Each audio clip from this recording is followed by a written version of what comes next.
Welcome to KK facts Tamil. நாம் இந்த வீடியோவில் 10ஆம் வகுப்பு சமூக அறிவியல் குடிமையியல் அல்லது 4 இருக்கக்கூடிய இந்தியாவின் வெளியுறவு கொள்கை இந்த பாடத்துக்கான மதிப்பீட்டு வினாவிடைகள் பார்க்க போறோம். வாங்க வீடியோக்குள்ள போலாம்.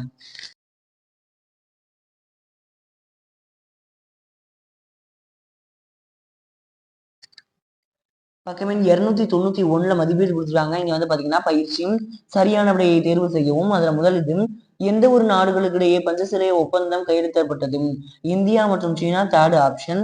இரண்டாவது, இந்திய வெளியுறவு கொள்கையை ஏற்றுக்கொண்ட வழிநடத்தும் இந்திய அரசியலமைப்பு சட்டப்பிரிவு 51ங்கிறத குறிச்சுக்கோங்க. செகண்ட் ஆப்ஷன்ல இருக்கு பாருங்க.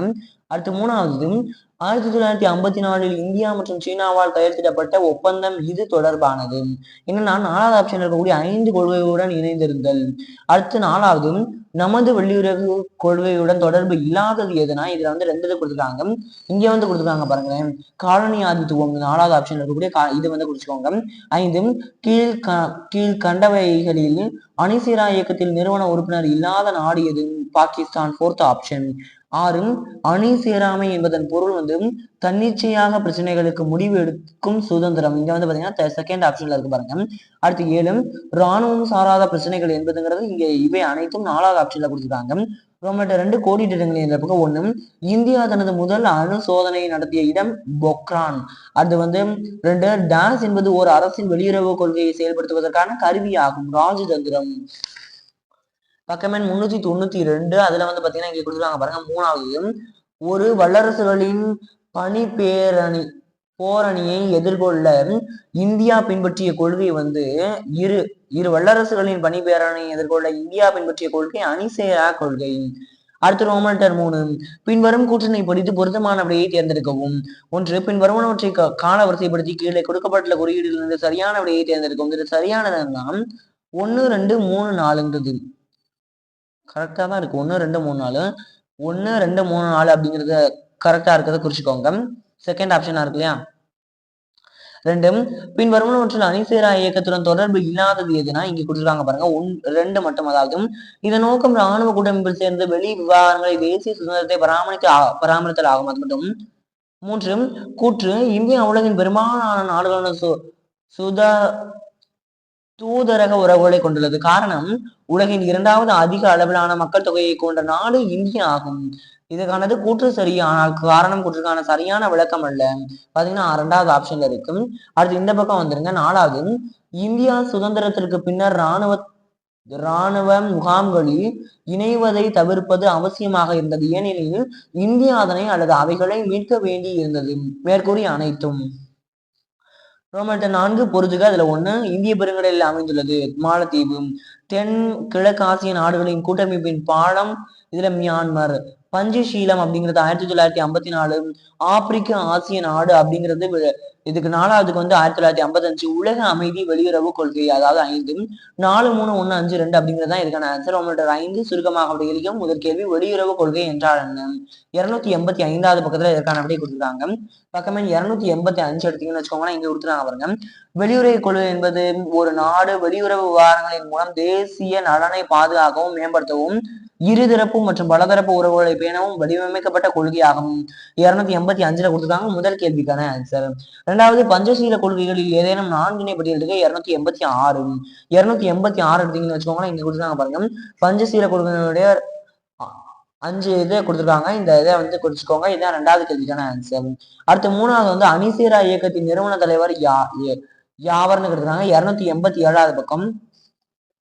287 எடுத்தீங்கன்னு வச்சுக்கோங்களேன் இங்க கொடுத்துருக்காங்க. பக்கத்துல ஃபர்ஸ்ட்லேயே கொடுத்துருக்காங்க. அணிசேரா இயக்கத்தின் நிறுவன தலைவர்கள் அப்படின்னு கொடுத்துட்டும் இந்தியாவின் ஜவஹர்லால் நேரு. அதுக்கப்புறமா இங்க வந்து யூகோஸ்லாவியாவின் டிட்டோ. அடுத்து வந்து எகிப்தின் நாசர், இந்தோனேஷியாவின் சுகர்னோ மற்றும் கானாவின் கோமோ நிக்ருமா ஆகியோர் ஆவர். இது 3வது கேள்விக்கான ஆன்சர். 4வது கேள்வி, இந்தியாவின் அணுசக்தி கொள்கையை விவரி. இதற்கான 288வது பக்கத்துல இருக்கு. 288, படை வலிமை குறைப்பு கொள்கை. அதுல சுதந்திரம் அடைந்ததிலிருந்து உலகளவில் ஆயுத பெருக்கத்தலை இந்தியாவின் அணு கொள்கை மேலோங்கிய ஒரு கருத்தாகவே இருந்து வருகிறது. இந்தியாவின் அணு கொள்கையின் 2 மைய கருத்துக்கள். முதலில் பயன்படுத்துவதில்லை, குறைந்தபட்ச நம்பகமான தற்காப்பு திறன், அணு ஆயுதத்தை போர் தாக்குதலுக்கு பயன்படுத்துவது இல்லை என்பதோடு அணு ஆயுதமற்ற எந்த ஒரு நாட்டிற்கும் எதிராகவும் பயன்படுத்துவதும் இல்லை என இந்தியா தீர்மானித்துள்ளது. இது 4வது கேள்விக்கான ஆன்சர். பக்கமே 288 கொடுத்துருக்காங்க. 5வது கேள்வி சார்க் உறுப்பு நாடுகளின் பட்டியலிடுக. 289 கொடுத்துருக்காங்க. 289 இந்த மேப்புக்கு கீழே வந்து பாத்தீங்கன்னா சார்க் அமைப்பின் உறுப்பு நாடுகள் ஆப்கானிஸ்தான், வங்காளதேசம், பூடா, இந்தியா, நேபாள், மாலத்தீவு, பாகிஸ்தான் மற்றும் இலங்கை. இந்த நாடுகள் எல்லாமே 5வது கேள்விக்கான ஆன்சர். 6வது வேறுபடுத்துக. உள்நாட்டு கொள்கை மற்றும் வெளிநாட்டு கொள்கை. 290வது பக்கம் எடுங்க. அதுல 290வது பக்கத்துல கொடுத்துருக்காங்க பாருங்க, உள்நாட்டு கொள்கை வெளிநாட்டு கொள்கை. இந்த பாக்ஸ்ல இருக்கக்கூடிய மொத்தமா 6வது கேள்விக்கான ஆன்சர். ரோமன் 6 விரிவாக விடையேறி முதலது அணிசேரா இயக்கம் பற்றி விரிவான குறிப்பு எழுதுக. அதற்கான விடை 286 287 இருக்கு.